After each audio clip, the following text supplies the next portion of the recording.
Hi, my name is Gustavo. Welcome. Now, I will talk about of the gene addition of CCR5 in autologous CD4 T cells of persons infected with HIV. We have to know the definition of this one. So,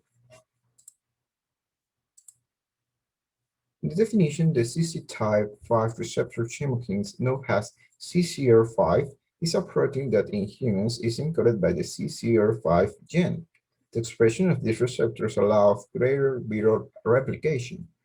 It is a member of the beta-hemokines receptor family of integral membrane proteins.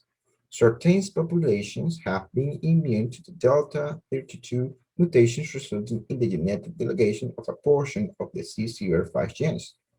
Carriers of these homozygous mutations are resistant to strains of HIV infections. So we have the functions. The CCR5 delta 32 mutation was identified in 1996 in individuals who appears to be protected against the AIDS virus, despite repeated exposure to it. This subject lacked CCR5 receptors on their CD4 cells. Later, it was also recorded that carriers who were heterozygous for these mutations has lower expression levels of the CCR5 proteins, less cell-to-cell infections, and better clinical prognosis. So we have a video now about the genetic therapy. So, what exactly is gene therapy? First, let's start with the basics. This is a gene. Genes are made up of DNA, which are the blueprints to build the enzymes or proteins that do the work for your body.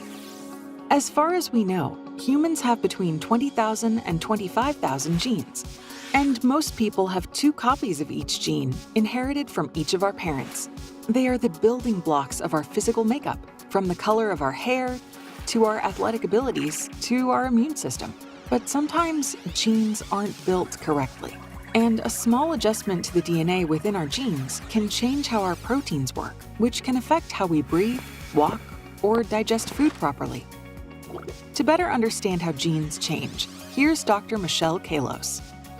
So our genes are mutating all the time as a result of chemical processes in the cell, as well as external influences like ultraviolet light.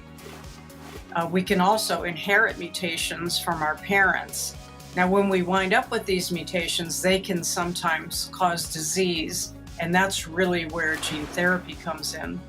If genes are like the blueprint to our body, gene therapy can fill in some missing drawings.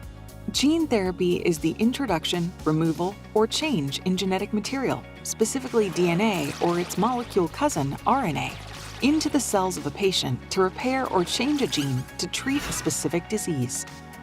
The transferred genetic material then changes how a protein or group of proteins is produced by the cell.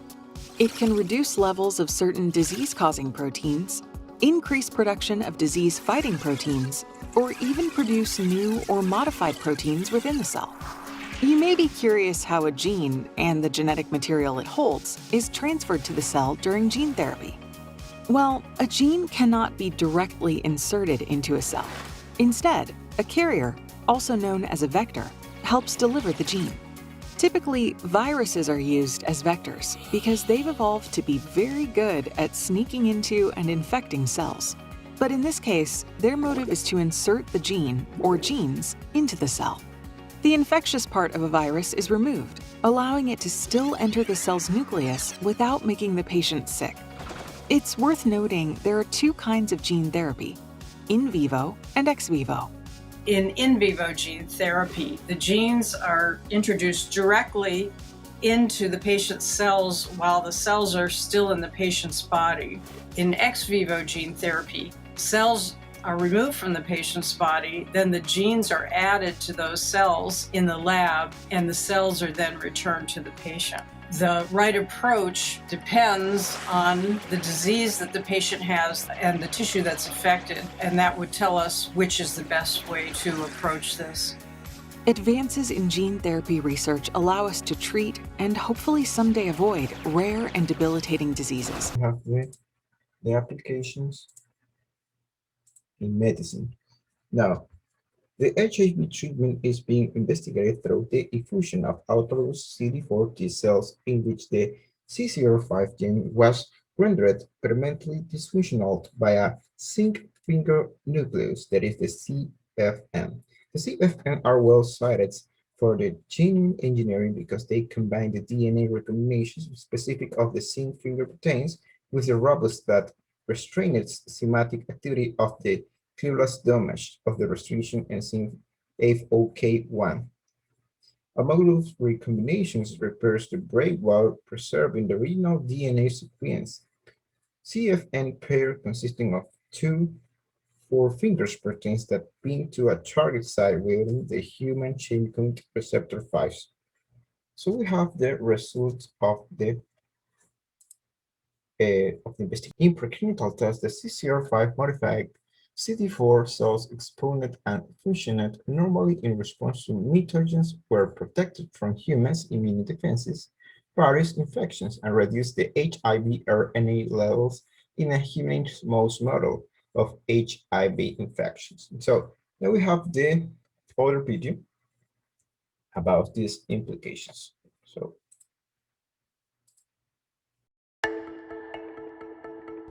Imagine a world without HIV. At American Gene Technologies, we think we're on the eve of just that. This year, we may prove that a functional cure is possible and see the end of HIV in our lifetimes.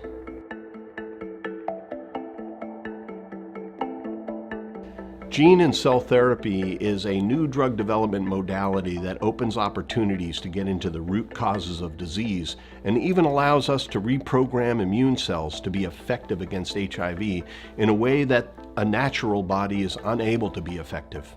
What we've developed is something called a functional cure. If this works, it could mean that HIV-infected individuals could go from lifelong antiretroviral therapy to basically living a normal life. Our program is putting forth a highly innovative product that hasn't been seen before in the clinical world of HIV medicine. HIV is a unique virus for many reasons. One of the most important is that it attacks T cells.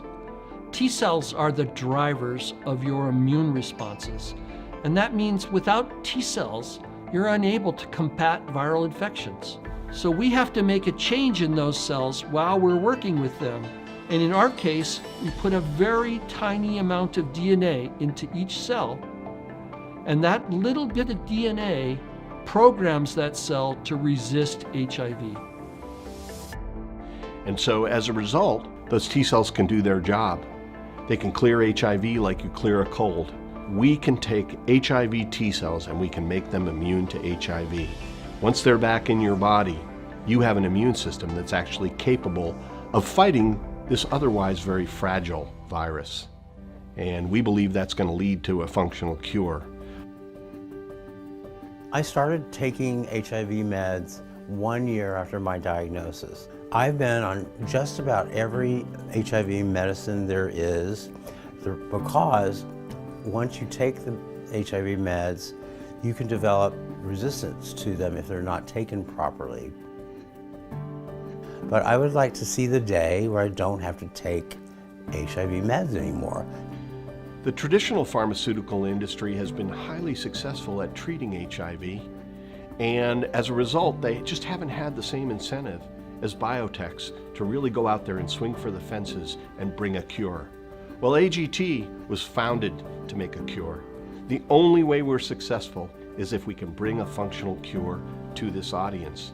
So that's what our focus is. That's where all of our incentives lie. That is our mission. now we have the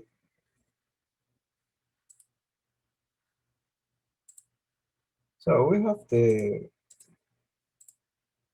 so we have the next topic, that is the pros and cons of the unit editions. Now we have the infusion of autologous CD4 T cells in which the CCR5 receptor had been rendered dysfunctionally by CFN target CCR5 was generally safe.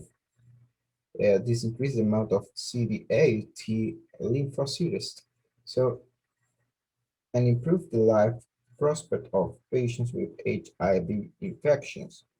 No rejection of the new cells formation was seen by the immune system of the infection person. Okay, we have the cons. We have the cons. In the cons, we have that the fever, chills, joint pain, and back pain develop in some patients that use the experimental treatment.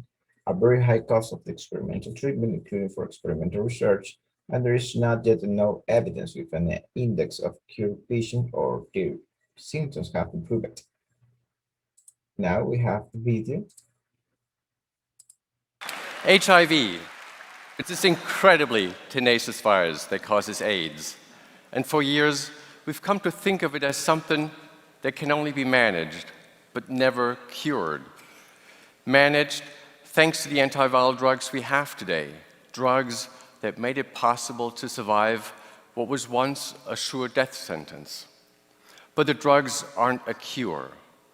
They can keep the virus in check, but if you stop taking them, the virus will snap back. It will come back. And these drugs are still not available to millions of people around the world infected with HIV. But we now know from a few patients so far, a cure for HIV is possible. And that cure came from a bone marrow transplant. And that's something I'm very familiar with because I am an oncologist, a cancer doctor. And for more than 25 years, I've been treating cancer patients by giving them bone marrow transplants. And now I want to take what we've learned from these years of transplant experience and combine it with these new advances in gene therapy and gene editing and develop a cure for HIV that does not require a cancer treatment, a bone marrow transplant, but a cure that could be given through a simple injection, a shot in the arm, and made available to anyone living with HIV, even in places that lack medical infrastructure. So to understand how this came about, let me start with the Berlin patient, the first person ever cured of HIV. His real name is Timothy Ray Brown. He actually grew up right here in Seattle, but was known as the Berlin patient because he was living in Berlin at the time of his treatment. Timothy had incredibly bad luck. He was stricken with both leukemia and HIV. He needed this bone marrow transplant to treat and survive his leukemia. We have the applications in Ecuador. So,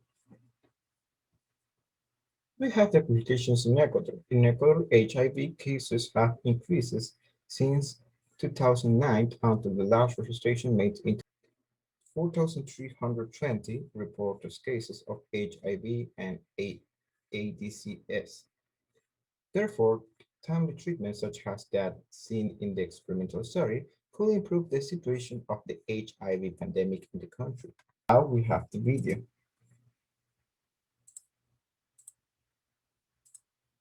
For the first time ever, doctors at the University of Pennsylvania have successfully used personalized gene therapy in a dozen patients with HIV, knocking the virus down to the point where it was almost completely undetectable. Researchers say it is a huge win in the fight against AIDS and HIV and brings them closer than ever to a cure. 54-year-old Jay Johnson knows that so far he has truly beaten the odds. When I got diagnosed back in '91, it was a death sentence. For decades, a combination of antiretroviral drugs has kept the HIV virus at bay. Nobody wants to live with this. They really do not. Let me check this one. Researchers have found a way to control HIV without the use of drugs by doctoring a patient's cells to resist infection. The target is one protein on the surface of white blood cells called a CCR5 receptor. People without CCR5, they are resistant to HIV. So what we do is we try to make patients that have HIV infection remove the CCR5. Have the conclusion. In this case, the cellular genetic structure can be modified in a certain way, giving immunity to the humans being against certain viral organisms such as HIV. The cure for the human immunodeficiency virus is closer than ever, but foundations are still being taken to find the best way to solve it. Thanks to genetic advantages and cells study, we can have a new treatment approach not only for HIV, also for other viral diseases.